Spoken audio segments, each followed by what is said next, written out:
Vamos a dar inicio a este maravilloso evento de la poesía de terror, del género literario del terror. Para quienes no lo sepan, este 21 de marzo se celebró el Día Mundial de la Poesía desde 1998, no sé si lo sabrían, pero este mismo mes se efectuará este evento que rinde honor a todos aquellos clásicos de la poesía que por supuesto nunca debemos olvidar. Específicamente vamos a iniciar por el poema de un autor venezolano. Se llama Juan Ortiz, es un autor independiente, no muy reconocido, pero venezolano, que ha hecho su parte en la poesía del terror. Le damos inicio al primer poema. Hacia atrás camina el diablo, por Juan Ortiz. Su madre se lo dijo, una vez, otra vez más. No camines hacia atrás, porque así camina el diablo. Riéndose de aquello, el niño no hizo caso y se fue solo y descalzo, calle abajo haciendo eso. Una sombra apareció en un callejón oscuro. Se le acercó y le dijo, te vi. No fui yo, en verdad, lo juro. Pese a que el niño negó su actuar, hoy no puede esconder los cuernos que el diablo suele poner a los que caminan hacia atrás. El segundo poema, este es de un autor en el cual si hablamos de literatura fantástica de finales del siglo XIX, tenemos a Guy Maupassant, quien en su obra Terror retrata vívidamente el miedo antes de morir. Terror. A cierto autor leía hasta muy tarde. Era ya medianoche y tuve miedo. ¿Miedo de qué? No sé, pero fue horrible. Presentí entre jadeos y estertores que pronto iba a pasar algo terrible. Detrás de mí creí sentir entonces una rara presencia a mis espaldas, con una risa atroz y muy nerviosa. Mas no escuchaba nada. ¡Qué tortura! Sentir que alguien tocaba mis cabellos, con su mano llegando hasta mi hombro, sentir que iba a morir si lo escuchaba. Cada vez más cercano se inclinaba, y yo para salvarme no quería dar vuelta a mi cabeza ni moverme. Giraban con horror mis pensamientos, como aves en un cielo de tormenta. Un sudor frío congelaba el cuerpo, y en aquel cuarto solo se escuchaba castañear mis dientes atrozmente, y de repente se escuchó un crujido, y di un grito de horror enloquecido, como nunca se oyó salir de un pecho, para caer de espaldas, yerto y tieso. El tercer poema está escrito por una mujer, una pionera de la escritura del romance y a la vez de lo tétrico y de lo lúgubre, una mujer que murió a los 55 años siendo una total desconocida para los lectores y que de hecho sus obras nunca fueron publicadas. Nada más publicó 7 poemas de cientos que habría escrito. Esta mujer se llama Emily Dickinson. No era la muerte, pues yo estaba de pie. Se titula. No era la muerte, pues yo estaba de pie, y todos los muertos están acostados. No era de noche, pues todas las campanas agitaban sus badajos a mediodía. No había helada, pues en mi piel sentí cirocoros reptar. Ni había fuego, pues mis pies de mármol podían helar un santuario. Y sin embargo, se parecían a todas las figuras que yo había visto, ordenadas para un entierro, que rememoraban como el mío, como si mi vida fuera recortada y calzada en un marco, y no pudiera respirar sin una llave, y era como si fuera medianoche, cuando todo lo que late se detiene, y el espacio mira a su alrededor, la espeluznante helada, primer otoño que llora, repele la apeleada tierra, pero todo como el caos, interminable, insolente, sin esperanza, sin mástil, ni siquiera un informe de la tierra para justificar la desesperación. El cuarto poema viene de una participación especial de Nuri Morillo. Sí. El poema se llama Sangre entre tus dedos. Y el amor se vistió de sangre, aquella infernal noche tortuosa. donde tu rostro mostraba hambre por herir a tu dama hermosa. A los insultos, ofensas y gritos, respondí con suspiros sollozantes. Larga jornada de alcohol e hitos presagiaba el destino desafiante. El pasado tortuoso llegó a tu mente. Arrepentida estoy de haber hablado. De puro agravio es el presente, no quiero escuchar que atormentado. Pero al acercarse con decisión firme y tomar mi cuello entre sus manos, comprendí, no tengo de dónde asirme. Terror en mis ojos, hombre inhumano. No respiro, me doblego inerte a mi fatal destino sancionado. Pesadilla, que alguien me... ¿Cuántos segundos da la muerte? Sangre acumulada entre los dedos. Que sea corta, pido con suerte, mis pies ya no tocan el suelo. Con asombro caigo, sintiéndome viva. Hoy el de la hoz no me esperaba. Aterrada me arrastro, aún con vida, con dignidad y alma destrozada.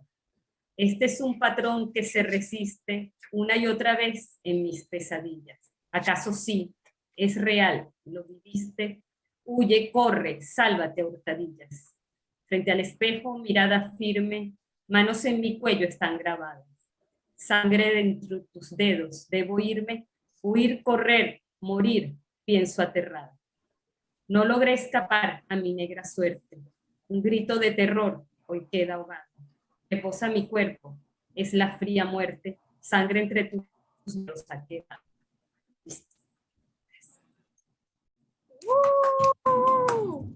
Bueno, ahora Gente, bien. alguien del público quisiera participar. Hola, yo tengo uno. Tengo un tema. Hola, ¿Ya? hola, qué bueno. ¿Me escuchan? ¿Me escuchan? Sí. Sí. Ya, tengo un poema de Edgar Allan Poe. Allan Poe es uno de los veteranos, más que todo, de la poesía gótica. Él, pues su poema es bastante, un poco complicada. A lo largo, pues, se quedó huérfano a los 3 años, su padre los abandonó, tuvo padre sustituto y pues su infancia en Irlanda, que es una ciudad gris y con esta arquitectura más gótica, influyó mucho. Además, pues su vida de adulto fue bastante compleja y todos estos problemas de infancia terminaron en que él tomara muchísimo alcohol y hizo que pues todas sus emociones explotaran en esos poemas que pueden ser muy tétricos, muy tristes y a la vez estaban muy acompañados de amor. Así que bueno, este es el último poema que se escribió. Se consiguió y se publicó luego de su muerte, porque tuvo una muerte muy extraña. Entonces, cuando consiguieron el poema, fue el último que consiguieron total determinado. Se dice que fue para su esposa, que había muerto 2 años atrás aproximadamente. Se llama Dice: de esto ya muchos años, cuando en un reino junto al mar viví allí una virgen que os evocó por el nombre de Annabel Lee. Era su inicio, único sueño siempre por mí adorada y adorarme a mí. Niños éramos ambos junto al mar, nos quisimos allí con amor que era amor de los amores. Yo con mi Annabel Lee, con amor que los ángeles del cielo envidiaban, a ella cuanto a mí. Y por eso, hace mucho que aquel reino, en el reino ante el mar, triste de mí, desde una nube sopló un viento. Siempre hermosa Annabel. Tres la llevaron lejos, lejos de mí, en el reino ante el mar. Se la llevaron hasta una tumba a sepultarla allí. Oh sí, no tan felices los arcángeles llegaron a envidiarnos, a ella, a mí. Y no más que por eso, todos en el reino ante el mar saben que es así. Sopló viento nocturno de una nube, robándome por siempre a Annabel Lee. Más vence nuestro amor, vence al de muchos, más grandes que ella fue, que nunca fui. Ni próceres ángeles del cielo, ni demonios que en el mar prosperen, sí, separarán mi alma del alma de la radiante Annabel Lee. Sueños de Annabel, pupilas me sonríen. Noche me con mi siempre, con mi vida, con mi radiante Annabel Lee en la tumba, ante el mar Annabel Lee. Listo. Bien, me encantó ese de Annabel Lee. También está muy bueno. Felicitaciones.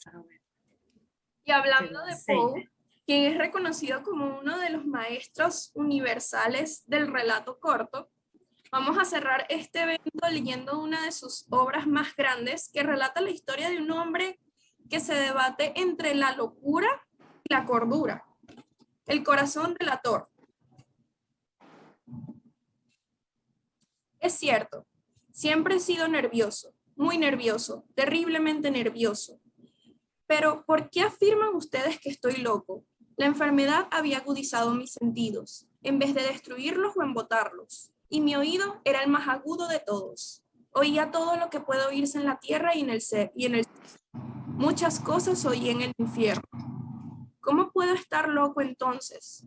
Escuchen y observen con cuánta cordura, con cuánta tranquilidad les cuento mi historia. Me es imposible decir cómo aquella idea me entró en la cabeza por primera vez, pero una vez concebida, me acosó noche y día. Yo no perseguía ningún propósito, ni tampoco estaba colérico.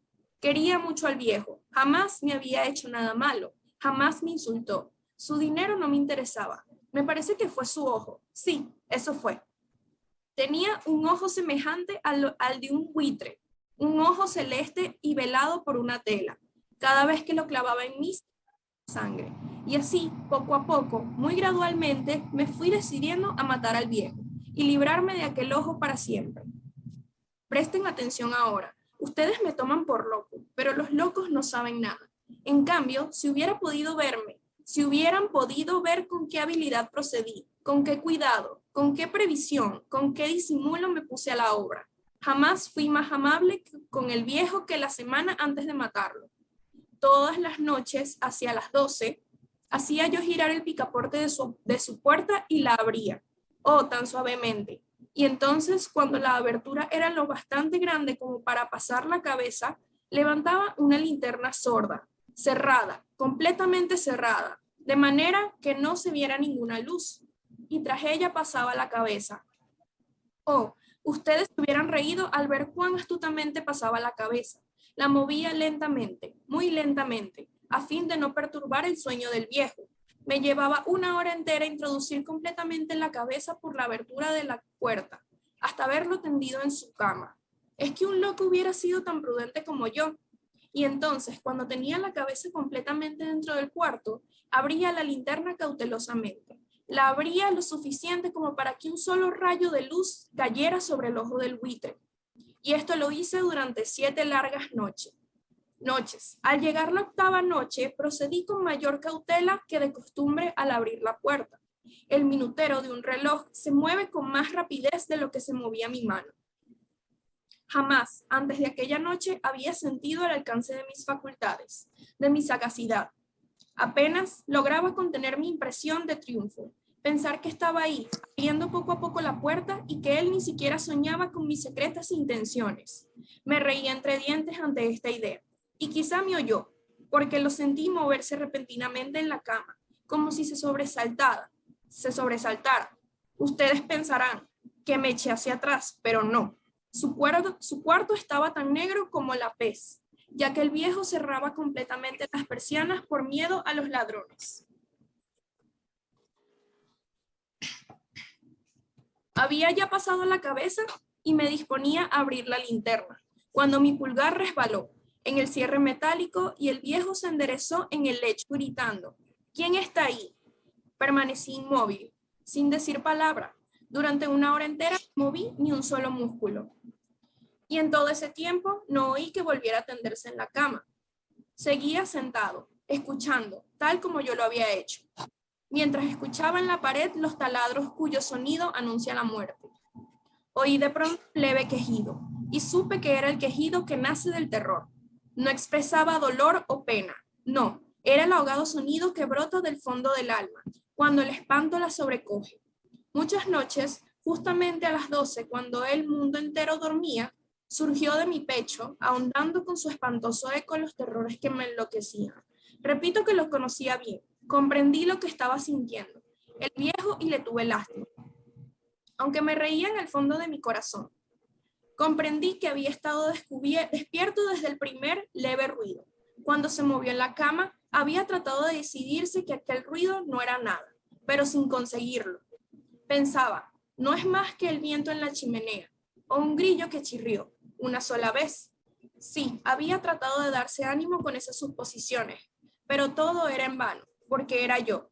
Después de haber esperado largo tiempo, con toda la paciencia, sin oír que volviera a acostarse, resolví abrir una pequeñísima ranura en la linterna. Así lo hice, hasta que un fino rayo de luz semejante al hilo de araña brotó de la ranura y cayó de lleno sobre el ojo del buitre. Estaba abierto de par en par, y yo empecé a enfurecerme mientras lo miraba. Lo vi con toda claridad, de un azul apagado y con aquella horrible tela que me helaba, hasta el tuétano, pero no podía ver nada de la cara o del cuerpo del viejo.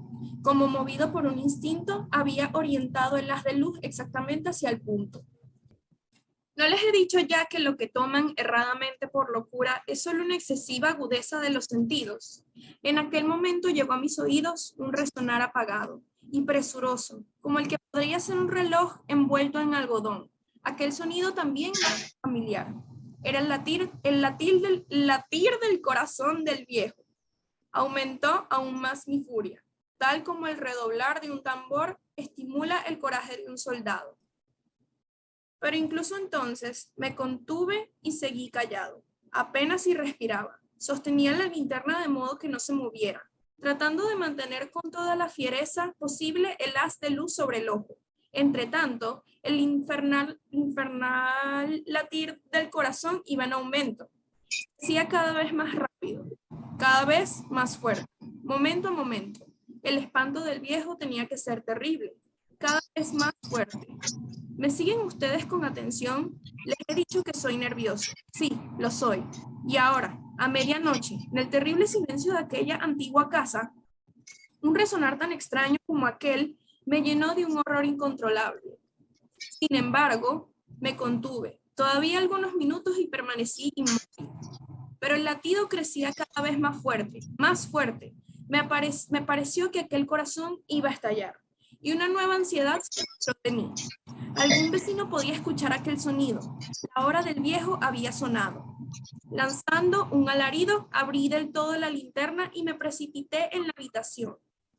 El viejo clamó una vez, nada más que una vez. Me bastó un segundo para arrojarlo al suelo y echarle encima el pesado colchón. Sonreí alegremente al ver lo fácil que me había resultado todo, pero durante varios minutos el corazón siguió latiendo, con un sonido ahogado. Claro que no me preocupaba, pues nadie podría escucharlo a través de las paredes. Cesó, por fin, de latir. El viejo había muerto. Levanté el colchón y examiné el cadáver. Sí, estaba muerto, completamente muerto. Apoyé la mano sobre el corazón y la mantuve así largo tiempo. No se sentía el menor latido. El viejo estaba bien muerto. Su ojo no volvería a molestarme. Si ustedes continúan tomándome por loco, dejarán de hacerlo cuando les escriba las astutas precauciones que adopté para esconder el cadáver. La noche avanzaba, mientras yo cumplía mi trabajo con rapidez, pero en silencio. Ante todo, descuarticé el cadáver. Le corté la cabeza, brazos y piernas. Levanté luego 3 planchas del piso de la habitación y escondí los restos en el hueco. Volví a colocar los tablones con tanta habilidad que ningún ojo humano Ni siquiera el suyo hubiera podido advertir la menor diferencia. No había nada que lavar, ninguna mancha, ningún rastro de sangre. Yo era demasiado precavido para eso.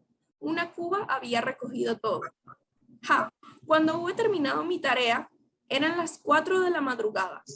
Era tan oscuro como a medianoche. En momentos en que se oían las campanadas de la hora, golpearon a la puerta de la calle. Acudí a abrir con toda tranquilidad, pues ¿qué podía temer ahora? Hallé a 3 caballeros, que se presentaron muy civilmente como oficiales de policía.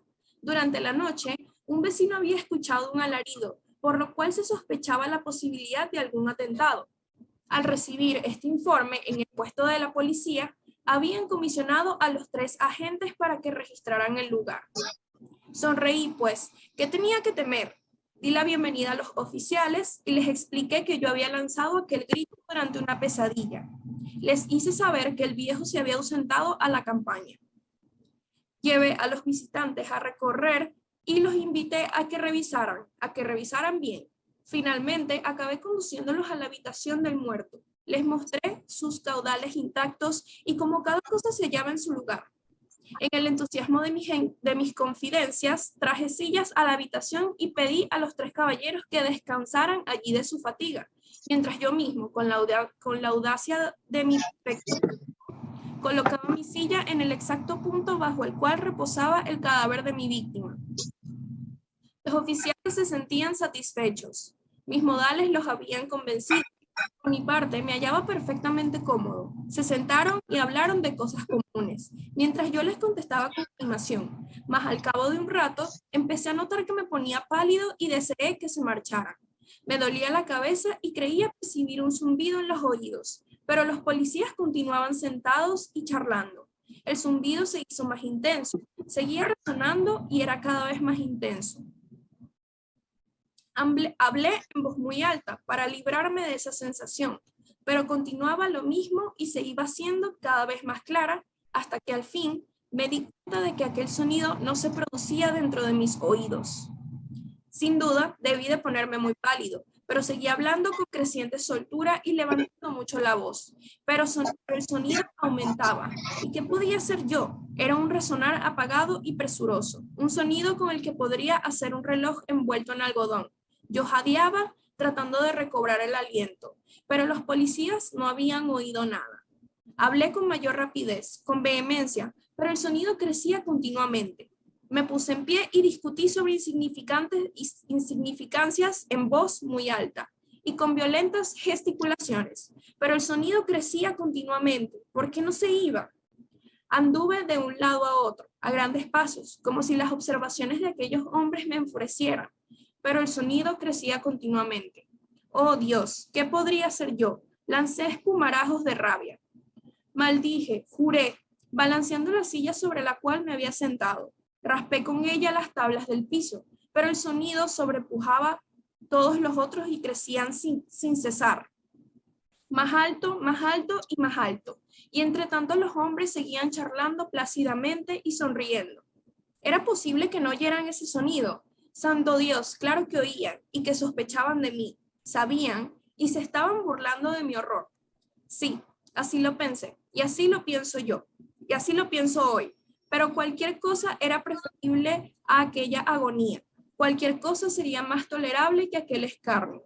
No podía soportar más tiempo sus sonrisas hipócritas. Sentí que tenía que gritar o moriría. Y entonces, otra vez, escuchen más fuerte y más fuerte se hacía el ruido.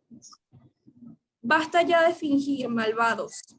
Aullé. Confieso que lo maté. Levanten esos tablones, allí, donde está latiendo su horrible corazón. Esto es todo para finalizar el evento. No sé si tienen alguna opinión acerca del poema, acerca del cuento, mejor dicho, del relato corto que utilizamos para cerrar este evento. Muy bueno, muy tétrico. Eso. En eso raya la locura. La gente piensa que no lo van a descubrir y su misma locura los descubre. Yo quiero saber si se me escucha. Sí, escucha. Sí, ¿Aló? sí se te escucha. Pues básicamente esa es una de mis historias favoritas de Poe. De hecho, la leí con Ariana en el liceo y siempre me ha interesado cómo Poe hace esas historias donde